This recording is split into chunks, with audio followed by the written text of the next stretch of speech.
Tanta paura, tanta. Le immagini sono impressionanti. L'immagine impressionante, sembrava un film di horror.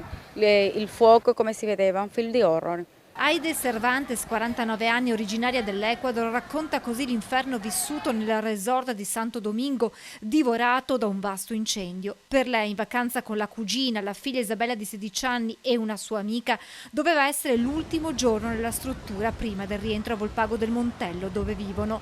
Aide si accorge delle fiamme per caso quando apre la finestra per arieggiare la stanza. Si è sparso tutto in un attimo si è bruciata quasi tutta la struttura. In quel momento ero anche incredula, non riuscivo a realizzare bene cosa stava succedendo. Intanto le fiamme continuano ad estendersi. In questo video si avverta l'esplosione delle bombole da uno dei ristoranti del resort. Intorno a loro turisti e famiglie in fuga, confusione e paura. Un'animatrice ci ha gridato: ragazze, uscite, lasciate tutto lì, uscite, venite verso il mare. Però noi invece, visto che avevamo anche già le valigie pronte per fare il check-out, per tornare in aeroporto, allora noi abbiamo preso le valigie e siamo andati verso l'uscita per vedere se riuscivamo a fare anche il check-out. Però abbiamo visto anche le fiamme che stavano arrivando. Noi non abbiamo fatto check-out, abbiamo preso le valigie, siamo andati fuori dalla struttura, abbiamo preso un taxi e siamo andati in aeroporto direttamente, senza far niente. Abbiamo visto tanta gente senza le valigie, passaporti bruciati, senza niente, in costume sono arrivati in aeroporto senza valigie, gente che piangeva, cioè veramente traumatico.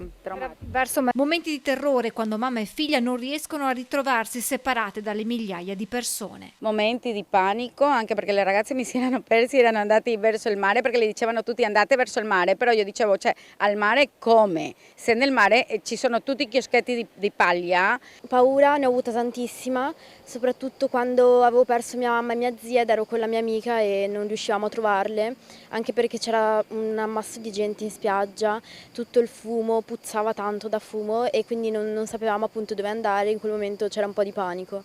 Abbiamo avuto paura, sì, di non riuscire ad uscire dalla struttura. A bordo di quel taxi le 4 donne riescono a raggiungere la salvezza e l'aeroporto che le riporterà 10 ore dopo in Italia.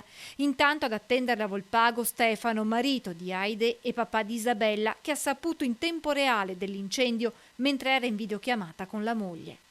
Quando da un momento all'altro mi dice: mamma mia, c'è un incendio dietro di me, mi ha fatto vedere questa colonna enorme di fumo, al che le ho detto: per cortesia mettiti al sicuro, metti in sicuro nostra figlia e le persone che erano con loro e dopo ci sentiamo. Certo che sono stati momenti di vero terrore. Quando è arrivata la chiamata che erano sane e salve? Sicuramente il cuore batteva un po' più del solito.